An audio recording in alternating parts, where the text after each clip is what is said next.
Hello, and once again, welcome back to another tutorial on Chinese philosophy and theory. I'm Krystal Couture, and I'm excited to be with you today as we talk about the Wu Xing, or the 5 elements.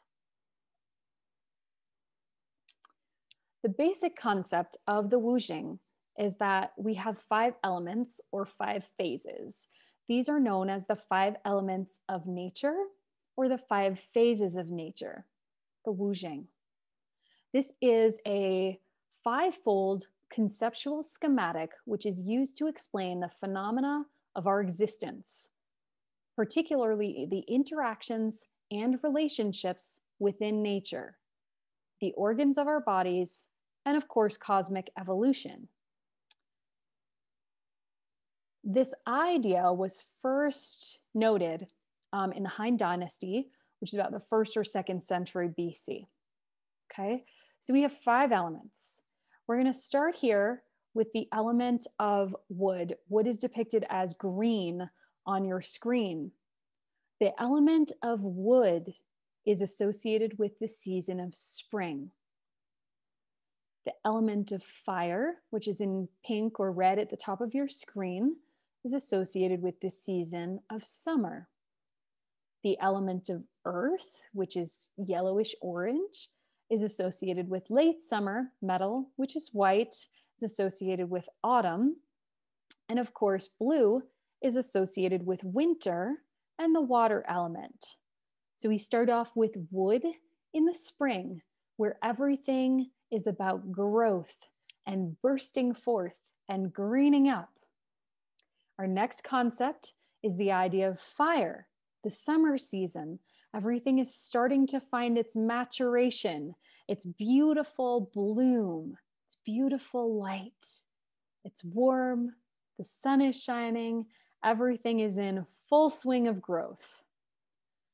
The element of earth, or late summer, is the season when things are at their peak of ripeness. So they're on the edge between the point where you want to eat it and the point where it's going to decline and you don't want to eat it. It's like the most juicy point for your fruits, your peaches. They're at their most juicy space.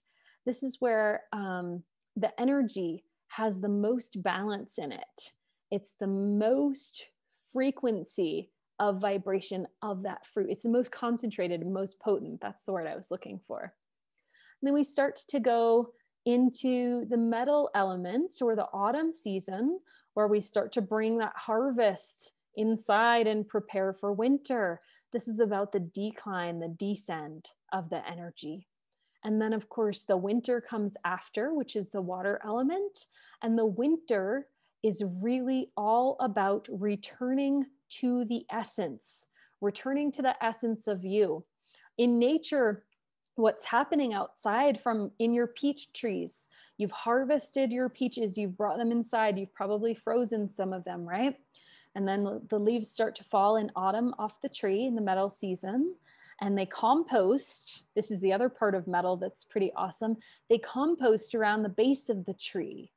And then in winter, all the energy starts to go down from the tips of the branches and the trunk back into the roots, nourishing, receiving the nourishment of the essence of the tree, preparing to take in what is there within the earth. Everything returns to the essence in winter. So if we think about this in our own life, as we start to feel ourselves as we interact with the seasons, what are we doing in spring? We're starting to go outward. We're starting to put seeds in the ground, right? We're starting to plant seeds in our life as well.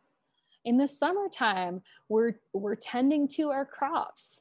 We're with the crops. We're seeing them grow. We're seeing the maturation. Maybe we're starting to cut a few flowers, and maybe we've got an occasional tomato, right? Something like that. Starting to get lots and lots of those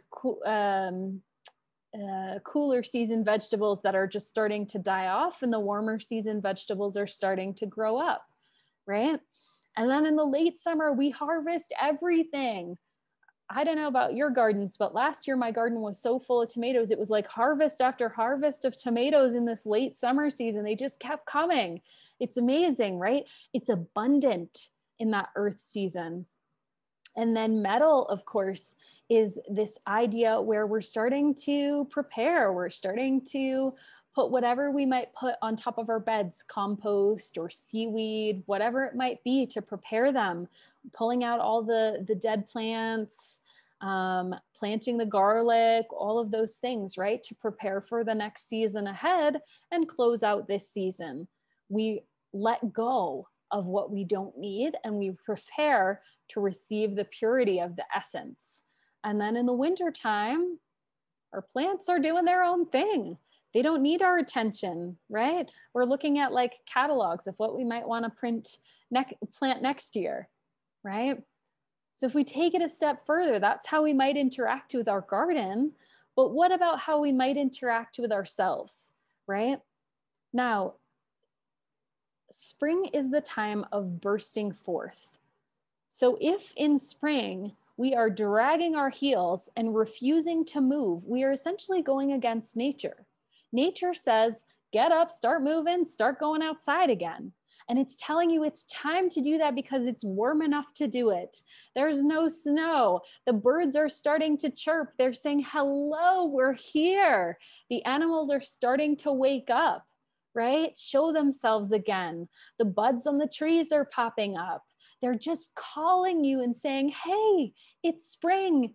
Get outside. Come see us. Come learn about us. And then we go to the summer. And the summer, again, it brings even more of that yang. It brings even more brightness. It's saying, come out and play and invite your friends. So now not only is it about that the yang energy of nature, but it's also about the yang energy of nature, the yang energy of relationship, the connection piece. Gather around the fire at night and dance with your friends. Have a celebration, right? It's saying, get out there, be social, be as outward as you can be. And then in the late summer season, the earth element, we start to get into this idea of balance. So this big burst of yang starts to just chill out a little bit. We'll still get together with all of our friends. We'll still see our families, but rather than being so big and outward, it's more about gratitude. It's about the space of abundance. It's about appreciation. It's about harmony, peace, and balance. It's a perfect season for that. And then metal, we start to go toward that decline. We start to feel less outward energy and more inward reflective energy.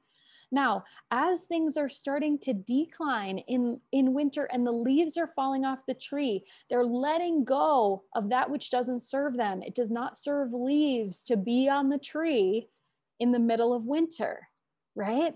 So it's the same thing for us. It's a time of letting go of that which doesn't serve. It's a time to release that which we don't need. It's a time to say goodbye in many ways to certain aspects. And we're saying goodbye not as an end point, but we're saying goodbye in the intention of the space that it creates for purity, the space that it creates for what's next to come on in and flow into us, right? So in this time, as we're letting go, we don't want to keep everything. We want to collect our harvest, right? But we don't want to keep all the extras. We don't want to keep the dead leaves. They're not going to serve us. We don't want to keep the things that are going to take our energy. And then in the season of winter, if you live in, the Northern Hemisphere and Northern, like New England, even Southern New England, like New England, Colorado, any of those Northern areas, you're going to have an actual winter and it snows and it's cold. And many days the nature is saying, stay inside, right? It's this idea that you can turn inward toward yourself. And when you go outside and you ski or you snowshoe or you cross-country ski, right? those activities are about the silence of them. You might do them with a friend or two friends, but they're about the silence. There's a quiet that the snow brings, like no other quiet I've ever experienced. The snow brings a particular quiet, and it's because we're returning to our essence. We are just like the seed. We need a downtime in order to experience the best of ourselves. We need rejuvenation in order to be the best of ourselves. I have such an affinity toward the 5 elements. I love them. They are nature. They're part of me. They exist within nature in harmony, and they also exist within each of us in harmony. We have all 5 elements within our being, just as nature has them. Their relationship within us helps to define our strengths and who we are. Certain qualities of these elements will show up as beautiful strengths and assets to our being and to the life that we are choosing to live, our destiny, right? So I really hope that you enjoy this just scratch of the surface of the 5 elements. Hopefully you know what they are now, and you're starting to have an understanding of how they might serve you in getting to know them in part of your life. And we'll continue to get to know them in the next tutorial and beyond that and beyond that. And if you're super interested, of course, I have my courses where I dive deeper into the components of the elements in relationship to living in alignment with nature, in relationship to nutrition, in relationship to astrology and your destiny. So if you're interested in any of that, certainly do reach out. Otherwise, just keep enjoying the elements, keep learning about them, and keep connecting to them. And I'll see you in the next video. Thank you so much.